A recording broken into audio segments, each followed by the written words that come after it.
Hello students, मैं हूं पवन पाल और स्वागत करता हूं एक बार फिर से सुपर आर्टेक्स में। उम्मीद है कि आप लोग अच्छे होंगे और अपनी पढ़ाई भी अच्छे से कर रहे होंगे। स्टूडेंट्स, आज का हमारा टॉपिक रहने वाला है गल्फ वॉर के ऊपर, जो आपके 12th क्लास पॉलिटिकल साइंस के सेकंड चैप्टर से रिलेटेड है। इस वीडियो में हम जानेंगे गल्फ वॉर क्या था, गल्फ वॉर के होने का क्या कारण रहा, ऑपरेशन डेजर्ट शील्ड क्या है, ऑपरेशन डेजर्ट स्टॉर्म क्या है, ऑपरेशन इराकी फ्रीडम क्या है, खाड़ी युद्ध के दौरान भारत की भूमिका क्या रही।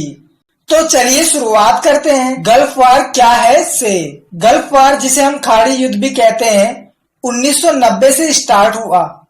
ये 2 चरणों में हुआ, जिसमें पहला खाड़ी युद्ध बहुत ही महत्वपूर्ण है क्योंकि यहाँ से एक नई विश्व व्यवस्था की शुरुआत मानी गई। स्टूडेंट्स, अब ये नई विश्व व्यवस्था क्या है, इस क्वेश्चन को मैं थोड़ा रुक कर एक्सप्लेन करूंगा। पहले आपको खाड़ी युद्ध के बेसिक्स बता दूं क्योंकि तभी आप इस क्वेश्चन को अच्छे से समझ पाओगे। चलो स्टूडेंट्स, समझते हैं गल्फ वॉर के कुछ बेसिक क्वेश्चंस को। पहला क्वेश्चन, गल्फ वॉर फर्स्ट खाड़ी युद्ध किनके बीच लड़ा गया। स्टूडेंट्स, इसका आंसर है कि प्रथम खाड़ी युद्ध 34 देशों की मिलीजुली सेना और इराक के बीच लड़ा गया।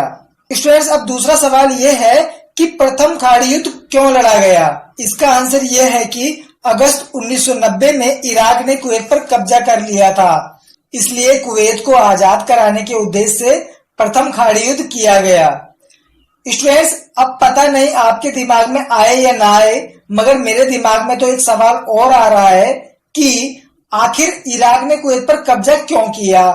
तो स्टूडेंट्स, इराक ने कुवैत पर कब्जा 2 वजह से किया, जिनमें पहली वजह यह थी कि इराक ऐतिहासिक रूप से कुवैत को अपना हिस्सा बताता आ रहा है, और दूसरी वजह यह थी कि इराक व ईरान, स्टूडेंट्स ध्यान देना, मैं कुवैत नहीं बल्कि ईरान का नाम ले रहा हूं, इराक व ईरान, इन 2 देशों का 1980 से 1988 के बीच में युद्ध चला, जिसकी वजह से इराक का बहुत नुकसान हुआ और अब इराक अपने इस नुकसान की भरपाई करने के लिए कुवैत के तेल संसाधनों का सहारा लेना चाहता था।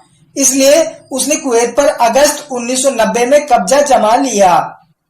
तो स्टूडेंट्स, अब अगर हमें इतना समझ आ गया है कि इराक ने कुवैत पर कब्जा किया और कुवैत को आजाद कराने के लिए प्रथम खाड़ी युद्ध लड़ा गया, तो हमें अब आगे बढ़ना चाहिए और ये जानना चाहिए कि प्रथम खाड़ी युद्ध कैसे हुआ। हुआ ऐसे स्टूडेंट कि जब इराक ने 2 अगस्त 1990 को कुवैत पर कब्जा कर लिया, तो उसके ठीक 5 दिन बाद ऑपरेशन डेजर्ट शील्ड यूएन की तरफ से चलाया गया, जिसका उद्देश्य था कि सऊदी अरब की रक्षा करना और कुवैत की रक्षा करते हुए इराक के चुंगल से आजाद कराना। इस ऑपरेशन के चलते अंतर्राष्ट्रीय समुदाय ने इराक को समझाने की कोशिश की, मगर वो नहीं माना और स्थिति वैसी की वैसी बनी रही। और जब यूएन को लगा कि अब बात गंभीर हो गई है और सीधी तरह से नहीं बनेगी, तब 7 अगस्त 1990 से 17 जनवरी 1991 तक चलने वाले ऑपरेशन डेजर्ट शील्ड की जगह पर एक दूसरा ऑपरेशन लॉन्च किया गया, जिसका नाम रखा गया ऑपरेशन डेजर्ट स्टॉर्म।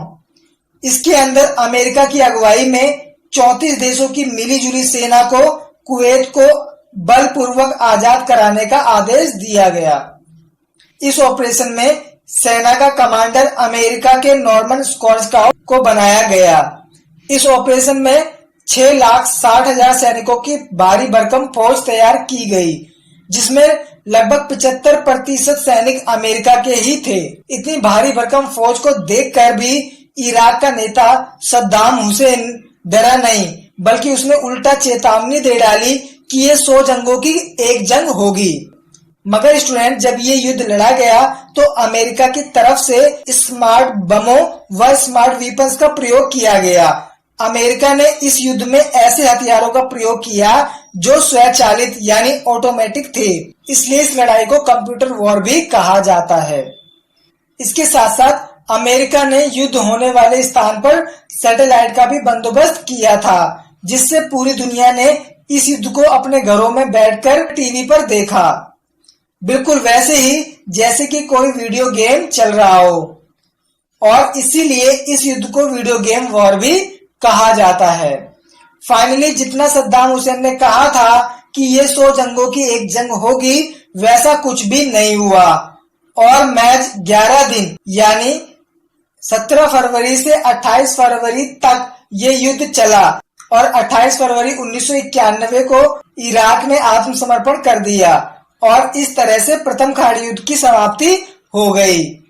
स्टूडेंट्स, अब बात करते हैं नई विश्व व्यवस्था की शुरुआत की। स्टूडेंट्स, यूएनओ के द्वारा कुवैत को आजाद कराने के लिए जो बल प्रयोग की अनुमति दी गई, इस सिचुएशन को अमेरिका के राष्ट्रपति जॉर्ज डब्ल्यू बुश ने नई अंतर्राष्ट्रीय विश्व व्यवस्था कहकर पुकारा। स्टूडेंट्स, और ये बिल्कुल सही भी है क्योंकि कोल्ड वार के समय में ज्यादातर मामलों में यूएनओ शांत रहा था, लेकिन अब 1990 में अचानक बल प्रयोग की अनुमति दे देना वाकई नई विश्व व्यवस्था की शुरुआत है और कहीं ना कहीं हमें इसमें अमेरिका के वर्चस्व की भी झलक दिखाई देती है। स्टूडेंट्स, अब जानते हैं कि प्रथम खाड़ी युद्ध के बाद क्या हुआ। प्रथम खाड़ी युद्ध के बाद कुवैत को आजाद करा लिया गया और सऊदी अरब की भी सुरक्षा की गई, जिससे अमेरिका की पूरी दुनिया में वाहवाही हो गई। इसके साथ साथ अमेरिका ने जितना इस युद्ध में खर्चा किया था, उसका कई गुना पैसा उसने अपने हथियारों को बेचकर कमा लिया, क्योंकि युद्ध भूमि का सीधा प्रसारण करके अमेरिका ने एक तरह से अपने स्मार्ट वेपन्स का एडवर्टाइजमेंट किया, जिसका फायदा उसे अपने हथियारों को बेचकर मिल गया। अब बात करें इराक की, तो उसे अंतर्राष्ट्रीय समुदाय में अपनी साख गंवानी पड़ी और बहुत सारी पाबंदियां भी उस पर लगा दी गईं। साथ के साथ सामूहिक जनसंहार यानी कि मास डिस्ट्रक्शन वेपन्स के लिए इंस्पेक्शंस यानी कि निरीक्षण करने की अनुमति इराक को मजबूरी में देनी पड़ी और इसी अनुमति के कारण इराक में जब तक इंस्पेक्शन यानी कि जांच करवाए जाते रहे, लेकिन 1999 में इराक इस इंस्पेक्शंस को रिफ्यूज कर देता है यानी जांच की अवमानना कर देता है, जिसकी वजह से आगे चलकर गल्फ वॉर एक बार फिर से शुरू हो जाता है, जिसे हम दूसरा खाड़ी युद्ध व इराक युद्ध के नाम से भी जानते हैं।